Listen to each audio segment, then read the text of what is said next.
세계 어디를 가든 공공의 적이 되는 이들이 있습니다. 문화유산을 훼손하고 질서를 무시하며 돈으로 모든 것을 해결하려는 그들의 발자취마다 전 세계 관광지를 병들게 합니다. 그들의 행패는 도대체 어디까지일까요? 사연을 통하여 알아가 보도록 하겠습니다. 그 전에 잠깐 1초 만에 누를 수 있는 좋아요 버튼을 꾹 눌러주시면 영상 제작에 큰 힘이 됩니다. 그럼 바로 사연 시작하겠습니다. 안녕하세요. 저는 일본 NHK 교양 다큐멘터리 소속 PD 나가이 미나라고 합니다. 저는 지난 12년간 아시아의 섬 문화와 관광 산업을 취재해왔어요. 제주도는 2011년 처음 방문한 이후 매년 정기적으로 찾아와 변화상을 기록해왔습니다.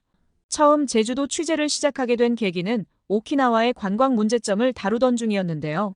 당시 오키나와는 과잉 관광으로 몸살을 앓고 있었는데 반면 제주도는 자연과 문화가 완벽한 균형을 이루고 있었죠. 이를 비교 취재하면서 제주도의 매력에 푹 빠져버렸습니다. 제가 처음 제주도에 왔을 때의 모습이 아직도 선명해요. 성산 일출봉에서 맞이한 새벽녘의 고요함, 해녀들의 순비소리가 들리는 청정한 바다, 계절마다 다른 얼굴을 보여주는 한라산의 절경까지. 오키나와 바다도 아름답지만 제주 바다의 청량감은 그 어느 곳과도 비교할 수 없었습니다. 제가 2011년 첫 취재 당시 중국인 관광객은 거의 찾아보기 힘들었어요. 대부분 일본인과 한국인 관광객들이었고 그들은 제주의 자연을 존중하며 조용히 즐기는 모습이었죠.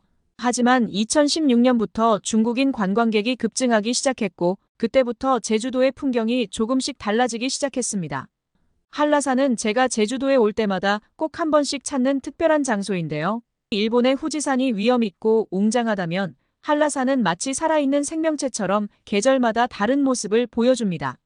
진달래로 물든 봄, 짙은 녹음의 여름, 오색찬란한 가을 단풍, 하얀 설경의 겨울까지.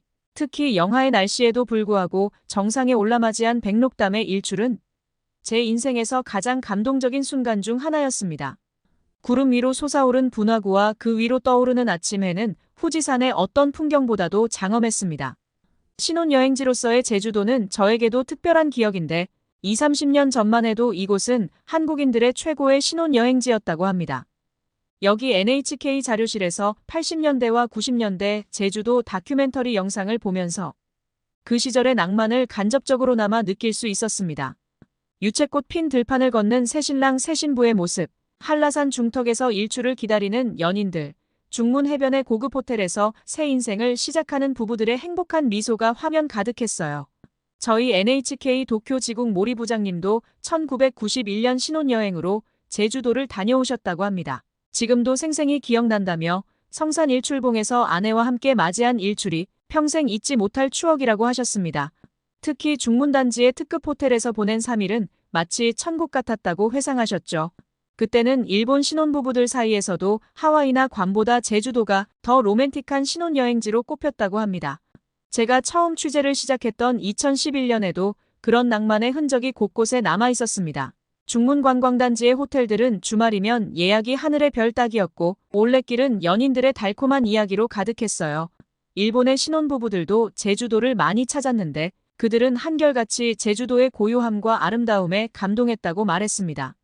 하지만 최근 몇 년 사이 이러한 풍경이 급격히 달라졌어요. 통계를 보니 작년 한 해 제주도를 찾은 한국인이 1266만 명으로 전년 대비 88.3% 감소했다고 합니다. 반면 중국인 관광객은 올해 상반기에만 69만 명에 달해 전년 대비 766.5% 증가했다는 소식을 듣고 깊은 한숨이 나왔습니다. 이제는 한국의 젊은 신혼부부들도 제주도 대신 해외로 발길을 돌리고 있다고 하네요. 과거 제주도가 간직했던 그 낭만과 고요함을 더 이상 찾기 어려워졌기 때문일 것입니다. 지금 제주도는 큰 변화의 기로에 서 있습니다. 제가 12년간 지켜본 제주도의 모습이 급격히 달라지고 있어요. 그 변화의 중심에는 폭발적으로 증가한 중국인 관광객이 있습니다. 이는 오키나와가 1980년대 급격한 관광객 증가로 겪었던 혼란기와 매우 비슷한 상황입니다. 특히 우려되는 점은 관광객 증가 속도인데 일본의 대표 관광지 오키나와의 경우 20년에 걸쳐 점진적으로 증가하며 그나마 대응할 시간이 있었지만 제주도는 불과 7, 8년 만에 폭발적인 증가를 겪고 있습니다. 오키나와는 관광객 급증으로 인한 시행착오 끝에 결국 관광객 수 제한과 사전 예약제를 도입했고 덕분에 지금은 프리미엄 관광지로 자리 잡을 수 있었습니다. 과거의 평화로운 제주도를 기억하는 저로서는 이러한 변화가 안타깝기 그지없습니다. 성산 일출봉 앞에서 단체 관광객들이 시끄럽게 떠들며 사진을 찍는 모습을 볼 때면 12년 전 그 고요했던 새벽녘이 그리워집니다. 일본의 교토도 비슷한 문제를 겪었지만 결국 관광객 수를 제한하고 문화재 보호구역을 지정하는 등의 조치로 전통과 관광의 조화를 이뤄냈습니다. 제주도도 지금이라도 적절한 규제와 관리가 필요하다고 생각해요. 이대로 가다가는 제주도만의 고유한 가치와 매력이 완전히 사라져버릴까 두렵습니다. 염려되는 것은 무질서한 관광 행태입니다. 최근 성산 일출봉 매표소에서 목격한 광경은 충격적이었어요. 새벽부터 줄을 서서 기다리던 관광객들 사이로 중국인 단체 관광객들이 무리지어 새치기를 하고 현지 직원들의 안내를 완전히 무시하는 모습을 보았습니다. 이런 광경은 세계 어느 관광지에서도 보기 힘든 충격적인 장면이었죠. 그리고 취재한 것 중에 가장 충격적인 상황은 제주도의 편의점에서 일어났는데요. 24시간 편의점에서 근무하는 점주님의 말씀이 아직도 귓가에 생생합니다. 매일 아침 청소하는 게 일상이 되었어요. 중국어로 안내문을 붙여도 소용없어요. 먹다 남은 컵라면, 물병, 아이스크림 포장지 등이 테이블과 바닥에 그대로 방치되어 있었고 심지어 외부 쓰레기까지 가져와 버리는 모습을 직접 목격했습니다. 더 놀라운 것은 그 뒤였어요. 50대로 보이는 점주님께서 그들의 자리를 묵묵히 치우고 계셨는데 그때 또 다른 무리가 들어와 청소 중인 테이블의 점주님을 밀치다시피 하고 앉았습니다. 중국어로 된 안내문을 가리키며 청소 중이라고 말씀하셨지만 그들은 들은 척도 하지 않았습니다. 오히려 우리가 돈 내고 먹겠다는데 계산이나 해달라며 큰 소리로 항의했죠. 이러한 행태는 우리 일본에서도 심각한 문제가 되고 있어요. 최근 오키나와현 미야코지마 해변에서 발생한 사건은 전 세계 관광업계에 큰 충격을 주었습니다. 중국인 관광객들이 8천만 원 상당의 고급 렌터카를 바닷물에 주차하고 차 위에서 인증샷을 찍는 믿기 힘든 일이 벌어졌습니다. 더욱 충격적인 것은 이들의 태도였습니다. 렌터카 업체 대표가 바닷물에 들어가면 폐차가 돼도 이상하지 않다며 항의했지만 당사자들은 연락조차 받지 않았습니다. 이 사건 이후 오키나와 현지 렌터카 업체들은 중국인 관광객 대여를 거부하는 사태까지 발생했습니다. 한 업체 관계자는 보험으로도 커버가 안 되는 손해가 너무 많다며 한숨을 내쉬었어요. 자연환경 보호와 공공재산 존중이라는 기본적인 시민의식이 완전히 결여된 모습입니다. 제주도의 상황은 경악을 금치 못합니다. 특히 용두암에서 벌어지는 상황은 문화재 파괴라는 측면에서 매우 우려스러운데 용을 숭상하는 중국인들이 제주도의 대표 문화재인 용두암의 돌을 무단으로 가져가거나 심지어는 단단한 돌로 용두암을 깨서 그 파편을 가져가는 일이 수년째 계속되고 있습니다. 제주항과 제주국제공항의 보안 검색대에서는 매일 6, 7팀씩 이들이 적발되고 있다고 합니다. 최근에는 한 중국인 관광객이 용두암의 돌을 숨겨가다가 제주항 보안 검색대에서 적발되자 아픈 척 연기를 하며 소동을 피운 사건도 있었습니다. 현지 상인들은 중국인 관광객들이 용두암 바로 아래까지 내려가 돌들을 마구 가져간다며 가져가면 안 된다고 여러 차례 말해봤지만 막무가내라고 호소하고 있어요. 이러한 행동들은 세계 어느 관광지에서도 용납될 수 없는 것입니다. 문화재보호법상 5년 이하의 징역이나 5천만 원 이하의 벌금형에 처할 수 있는 중대한 범죄임에도 불구하고 단속과 처벌은 제대로 이루어지지 않고 있어요. 가장 큰 문제는 이들이 자신들의 행동이 잘못됐다는 것을 인정하지 않는다는 점입니다. 오히려 우리가 돈을 쓰면서 관광하는데 뭐가 문제냐는 식의 몰상식한 반응을 보이고 있죠. 중국인 관광객들의 무질서한 행태는 세계 곳곳에서 심각한 문제가 되고 있는데요.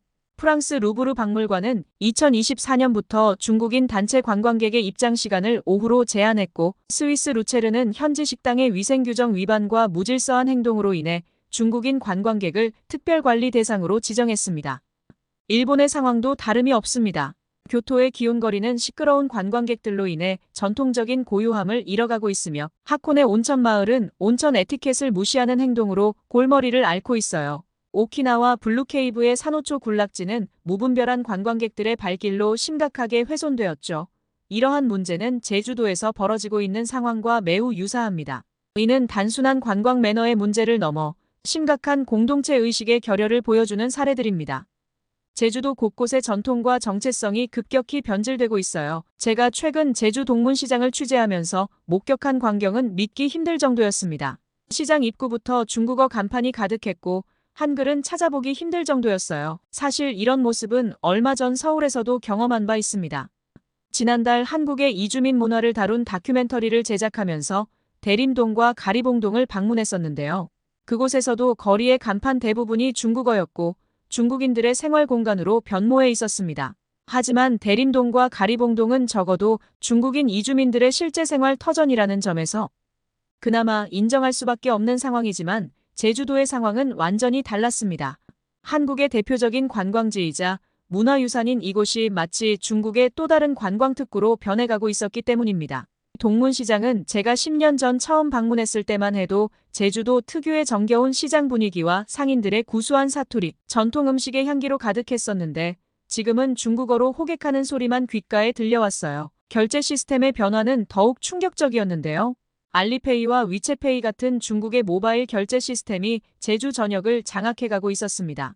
동문시장과 서귀포 올레시장의 알리페이 결제액이 불과 2개월 만에 3월 1,700만 원에서 5월 2억 5천만 원으로 폭증했다는 통계는 이러한 변화의 심각성을 여실히 보여줍니다. 더욱 우려되는 것은 일부 상점들이 가격을 아예 위안화로 표기하기 시작했다는 점인데 마치 중국의 한 도시를 걷는 듯한 착각이 들 정도였습니다. 한 의류 매장에서는 직원과 한국어로 소통이 되지 않아 결국 번역기를 써야 했던 황당한 경험도 있었어요. 시장 곳곳을 취재하면서 만난 상인들의 이야기는 더욱 암담했습니다.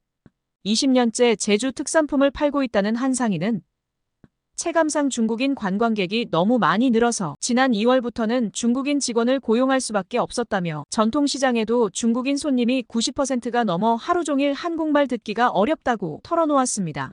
올해 상반기 제주를 찾은 중국인 관광객이 작년 대비 기하급수적으로 증가했다는 통계를 보면 이러한 현상은 더욱 심화될 것으로 보입니다. 제주도 골목마다 중국어 간판이 넘쳐나고 한국 전통시장의 정취는 사라진 지 오래입니다. 이러한 변화는 단순히 외관상의 문제를 넘어 제주도의 정체성 자체를 위협하고 있습니다. 오키나와가 관광지와 전통문화구역을 엄격히 구분해 관리하는 것과 달리 제주도는 무분별한 중국화로 인해 고유의 문화가 급속도로 사라지고 있는 실정입니다. 제주도 교통 현장의 변화도 난잡한 모습을 보입니다. 29년 경력의 택시기사님과의 대화는 현재 제주도가 직면한 문제를 확실하게 보여줬는데요. 중국인 대상 장거리 운행만 전문적으로 하는 기사들이 늘면서 내국인들은 택시 잡기가 힘들어졌습니다. 야간에 중국에서 입국하는 공항 손님만 받아도 연봉 5천에서 6천만 원은 번다는 말씀이 특히 인상적이었습니다. 렌터카 업계의 상황도 크게 다르지 않았습니다. 제주 시내 대형 렌터카 업체의 한 관계자는 전체 매출의 60% 이상이 중국인 관광객이라며 중국인 전용 상담원만 5명을 신규 채용했다고 말했습니다. 다만 최근에는 중국인 관광객들의 무리한 운전과 사고 처리 과정에서의 불협조로 꼴머리를 앓고 있다고 해요. 보험으로도 해결되지 않는 피해가 속출하고 있어요. 하지만 거절할 수도 없는 실정입니다. 라는 말에서 깊은 한숨이 묻어났습니다. 김남조 한양대 교수의 지적처럼 중국 관광객에 대한 과도한 의존은 매우 위험해 보입니다. 우려되는 것은 이런 의존도가 점점 더 심화되고 있다는 점인데 택시, 렌터카뿐만 아니라 숙박, 요식업 등 제주도의 거의 모든 관광 인프라가 중국인 관광객을 중심으로 재편되고 있어요. 만약 중국과의 관계가 악화되거나 정치적 이슈로 중국인 관광객이 급감하면 어떻게 될까요? 이미 2017년 사드 사태로 인한 중국의 한국단체 관광 금지 조치로 큰 타격을 받은 바 있습니다. 당시 서울 명동이 텅 빈 것처럼 제주도 전체가 공동화될 수 있다는 경고는 결코 과장된 것이 아닙니다. 최근 대만 자유일보에서는 제주도, 중국의 섬이 되나라는 우려 섞인 기사를 내보냈다고 합니다. 2008년 무비자 여행이 허용된 이후 제주도가 순식간에 중국인들의 관광지가 되어버렸다는 지적입니다. 이제는 제주도의 관광산업이 나아가야 할 방향에 대해 진지하게 고민해야 할 때입니다. 관광산업에 대한 위험성을 보여주는 사건이 최근 서울에서 발생했는데 한 중국인 부부가 에어비앤비 숙소에서 5일 동안 무려 12톤의 물을 무단으로 사용한 것입니다. 단순히 숙소의 위치가 마음에 들지 않는다는 이유로 모든 수도꼭지를 틀어놓고 전기 제품을 켜둔 채 창문을 열어두고 보일러까지 작동시켰습니다. 더욱 충격적인 것은 84만 원에 달하는 공과금을 청구받자 오만한 태도였어요. 오히려 계속 문제 삼으면 중국 대사관에 연락하겠다며 적반하장식 대응을 했다고 합니다. 이는 단순한 개별 사례가 아닙니다. 제주도 중문관광단지의 호텔들은 이미 수년째 비슷한 문제로 고통받고 있습니다. 한 특급 호텔 지배인의 증언에 따르면 중국인 단체 관광객들의 객실 파손과 비품 절도가 일상이 되었다고 해요. 타월과 욕실용품을 통째로 가져가는 것은 기본이고 전기 주전자로 라면을 끓여 먹고 방치하는 일이 다반사라고 합니다. 2024년 1분기에만 제주 시내 5성급 호텔 3곳에서 총 2천만 원 상당의 객실 비품이 도난당했다는 통계가 있어요. 호텔 측은 매번 새로운 비품을 구입해야 하는 상황이지만 중국 단체 관광객들의 예약을 거절할 수도 없는 실정이라고 합니다. 서귀포의 한 리조트에서는 중국인 관광객들이 객실 내 모든 전자제품을 켜둔 채 하루 종일 외출했다가 돌아와 전기세가 많이 나오면 우리가 내면 되지 않냐며 오히려 큰 소리를 쳤다고 해요. 단순한 매너 부족을 넘어 심각한 환경 문제와 직결됩니다.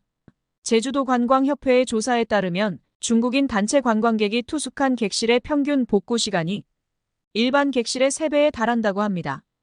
이로 인해 객실 회전율이 떨어지고 추가 인력 고용이 필요해 호텔 운영에 큰 부담이 되고 있죠. 많은 중국인 관광객들이 우리가 쓰는 관광 비용이 얼마인데 이런 취급을 받느냐며 오히려 큰 소리를 치거나 중국 대사관에 항의하겠다며 협박성 발언을 하는 경우가 많다고 합니다.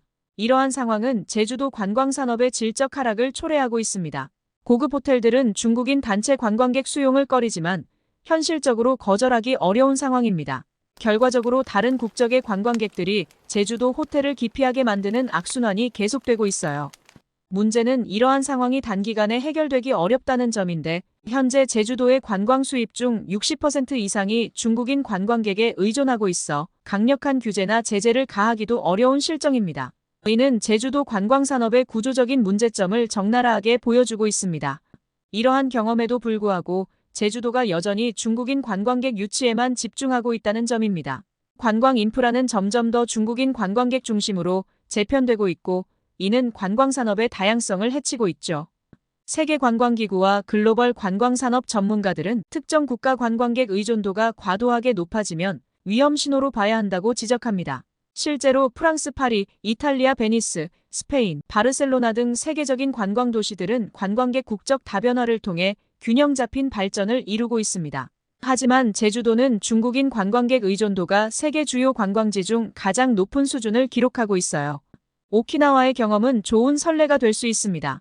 일본도 한때 본토 관광객에 대한 의존도가 매우 높았지만 지금은 유럽과 미주, 동남아시아 등 다양한 국가의 관광객들이 찾는 균형 잡힌 관광지로 성장했습니다. 관광객 수를 제한하고 프리미엄 관광에 집중하면서 오히려 관광 수입은 증가하는 성과를 거뒀습니다. 제주도가 지속 가능한 관광지로 거듭나기 위해서는 이러한 일본의 사례를 참고할 필요가 있습니다. 관광객 다변화와 함께 관광의 질적 향상을 도모하는 것이 시급합니다. 현재 제주도는 유럽이나 미주, 동남아 관광객 유치를 위한 노력이 부족한 상황입니다. 세계적인 자연유산과 독특한 문화를 보유한 제주도가 단순히 중국인 관광특구로 전락하는 것은 매우 안타까운 일이 될 것입니다. 더욱이 현재의 관광정책이 지속된다면 제주도의 고유한 가치는 더욱 훼손될 것이며 이는 결과적으로 글로벌 관광지로서의 경쟁력 상실로 이어질 것입니다. 관광산업의 지속가능한 발전을 위해서는 지금이라도 관광객 다변화를 위한 정책적 전환이 필요한 시점입니다. 제주도의 현재 상황을 보면서 오키나와의 경험에서 중요한 교훈을 얻을 수 있어요. 오키나와는 2010년대 초반 과잉 관광으로 인한 심각한 문제를 겪었지만 과감한 정책 전환으로 이를 극복했습니다. 관광객 수를 제한하고 사전 예약제를 도입하면서 프리미엄 관광지로 성공적인 전환을 이루었습니다. 먼저 섬의 수용 가능 인원을 과학적으로 분석했습니다. 환경 생태계와 지역 주민의 생활권을 고려하여 하루 최대 관광객 수를 설정했고 이를 초과하는 관광객은 받지 않는 강력한 정책을 실행했습니다. 대신 관광의 질을 높이는 데 집중하면서 그 결과 관광객 1인당 지출액이 이전보다 크게 증가했어요. 일본 정부는 현재 코로나 팬데믹 사태 이후 중국인 관광객에 대한 코로나 검사 음성 제출 의무화 등의 제재를 가하는 등 정책을 내놓고 있는 상황입니다. 하지만 최근 중국 정부가 단체 관광을 전면 허용하면서 상황이 더욱 복잡해지고 있어요. 이는 관광객 수 제한이 단순한 정책 변화만으로는 해결되기 어려운 문제임을 보여줍니다. 오키나와 사례에서 가장 중요한 것은 문화재 보호구역 지정과 엄격한 관리였어요. 관광상업지구와 전통문화 보존지구를 명확히 구분하고 각 구역별로 차별화된 관리 정책을 실시했죠. 문화재 보호구역에서는 관광객 수를 엄격히 제한하고 사전 예약제를 통해 방문 인원을 조절했습니다. 이러한 정책은 처음에는 많은 반발을 샀지만 시간이 지나면서 그 효과가 입증되었어요. 슈리성과 같은 문화재 지역은 철저한 보존 관리로 오히려 더 많은 고급 관광객을 유치할 수 있게 되었고, 나하 국제거리와 같은 상업지구는 관광객들의 자유로운 쇼핑과 관광이 가능한 공간으로 발전했습니다. 저에게 있어 지난 12년간 정기적으로 제주도를 방문하며 기록해온 변화상은 충격적이었습니다. 한때 제주도는 자연과 문화, 관광이 완벽한 균형을 이루고 있었지만 지금은 그 고유한 가치가 급속도로 훼손되고 있습니다. 이번 취재에서 만난 현지 주민들의 절망적인 목소리가 아직도 귓가에 맴돕니다. 일본으로 돌아가 이번 취재 내용을 위기의 섬, 제주도 특집 다큐멘터리로 제작할 예정입니다.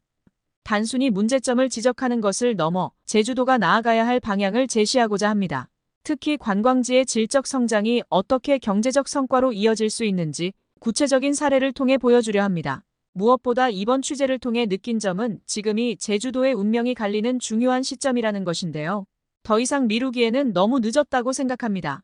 관광객 수 제한, 문화재 보호구역 지정, 관광의 질적 향상 등 강력한 정책 변화가 시급해요. 제주도가 진정한 의미의 세계적 관광지로 거듭나길 바라며 이 섬이 가진 고유한 가치가 잘 보존되길 희망합니다.